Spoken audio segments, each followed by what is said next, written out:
नमस्कार मित्रों, जैसा कि आप जानते हैं मैं आपके लिए शिक्षाप्रद व जीवनोपयोगी वीडियो लाता रहता हूं। उसमें आज का वीडियो काफ़ी महत्वपूर्ण है। आज की इस रोचक कहानी के माध्यम से आप समझ पाएंगे कि पापी व्यक्ति का बुरा समय कब शुरू होता है। तो इसे जानने के लिए वीडियो के अंत तक बने रहें। वीडियो शुरू करने से पहले एक छोटा सा निवेदन, वीडियो को लाइक तथा शेयर अवश्य ही करें।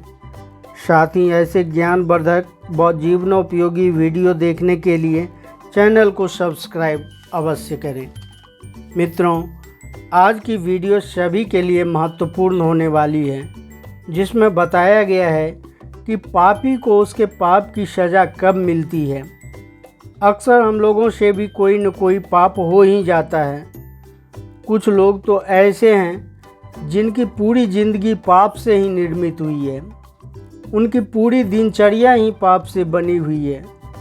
जिनका कमाई पाप से ही शुरू होता है और वे अपने आप को सुखी महसूस करते हैं और उसके पास धन दौलत की कोई कमी नहीं रहती है। दूसरे व्यक्ति भी उसे देखकर यही सोचते हैं कि यह व्यक्ति अधर्म करके कितना सुखी है। वैसे भी लोग कहते हैं कि पाप का फल बुरा होता है, इसका तो कभी बुरा होता ही नहीं, ये तो दिन दुना रात चौगुना बढ़ता ही जा रहा है। भगवान ऐसे पापियों को सुखी क्यों रखता है? तो आइए जानते हैं। इस कहानी के माध्यम से आपको सब कुछ समझ में आ जाएगा। इसे समझने के लिए वीडियो के अंत तक बने रहें। मित्रों, एक बार एक गांव में दो सेठ रहते थे। एक सेठ की दुकान परचून की थी और दूसरे की हलवाई की। दोनों की दुकानें आमने सामने थी। उसमें से एक बड़ा ईमानदारी से सौदा बेचता था और दूसरा जो हलवाई था वह दूध में पानी मिलाकर बेईमानी और अधर्मपूर्वक कमाई करता था। थोड़े ही दिनों में हलवाई मालदार हो गया और ईमानदार व्यक्ति गरीब हो गया। वह गरीब व्यक्ति हर पंडित ज्ञानी से यही प्रश्न किया करता था कि धन कैसे होता है। उत्तर मिलता था कि धर्म से ही धन होता है।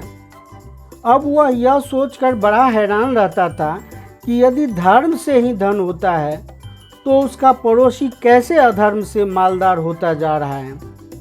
एक दिन उसके द्वार पर एक ज्ञानी साधु आए। उनसे भी उसने वही प्रश्न किया कि यदि धर्म से ही धन होता है तो अधर्म करने वाले क्यों मालदार होते जा रहे हैं। प्रश्न सुनकर महात्मा जी चुप हो गए और कुछ दिन के लिए वहीं ठहर गए। धीरे धीरे कुछ दिन बीत गए। एक दिन ईमानदार व्यक्ति से महात्मा जी बोले, चलो भाई, आज मेरे साथ गंगा स्नान करने चलो। मित्रों, अब तो महात्मा जी के साथ वह ईमानदार व्यक्ति गंगा स्नान करने चला गया। वहां पहुंचकर महात्मा जी ने एक आदमी से गहरा गड्ढा खुदवाया और उस गड्ढे में उस ईमानदार व्यक्ति को खड़ा किया। उसके बाद महात्मा जी ने दूसरे लोगों से उस गड्ढे को जल से डालने को कहा। कई लोग घड़ा भर भर कर जल डालने लगे। लगभग 100 घड़ा जल डालने के बाद पानी उस व्यक्ति के गर्दन तक आ गया। ईमानदार व्यक्ति बोला, महात्मन, 2-4 घड़ा पानी और डाला गया तो मैं डूबकर मर जाऊंगा। महात्मा जी बोले, यदि 100 घड़ा पानी डालने से तू नहीं मरा तो 2-4 घड़े पानी डालने से कैसे मर सकता है। महात्मा जी बोले, चिंता नहीं करो, मैंने यह सब तुम्हारे प्रश्न का उत्तर देने के लिए किया है। इस जल की तरह पाप भी जब तक मनुष्य के कंठ तक रहता है तब तक उसे पता नहीं चलता। जब आगे बढ़ जाता है तब दम घुटने लगता है, तभी उसका दुष्परिणाम मालूम पड़ता है।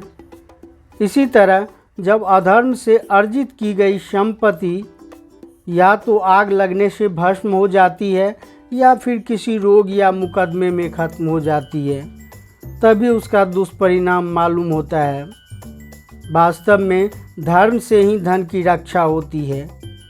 पाप की सज़ा मिलने में उतना ही विलम्ब समझना चाहिए जितना भगवान श्री कृष्ण ने शिशुपाल को मारने से पहले किया था। शिशुपाल जब सभा के बीच गाली निकाल रहा था और भगवान कृष्ण मौन खड़े थे, तब सब लोग यही समझ रहे थे कि भगवान शिशुपाल का कुछ नहीं कर पाएंगे। ठीक उसी तरह जब पाप और अत्याचार करने वाले व्यक्ति जब धनवान और सुखी संपन्न बनता है, तब सबको यही लगता है कि वह अधर्म करके भी फलता फूलता जा रहा है। भगवान इसे कब दंड देंगे? मित्रों, कहते हैं बुरे का परिणाम बुरा ही होता है। न्याय प्रक्रिया में थोड़ा समय लग सकता है, पर न्याय जरूर होगा। पाप का घड़ा जब भर जाता है तो वह एक दिन ऐसा फूटता है कि उसके प्रवाह में कुछ नहीं बचता है।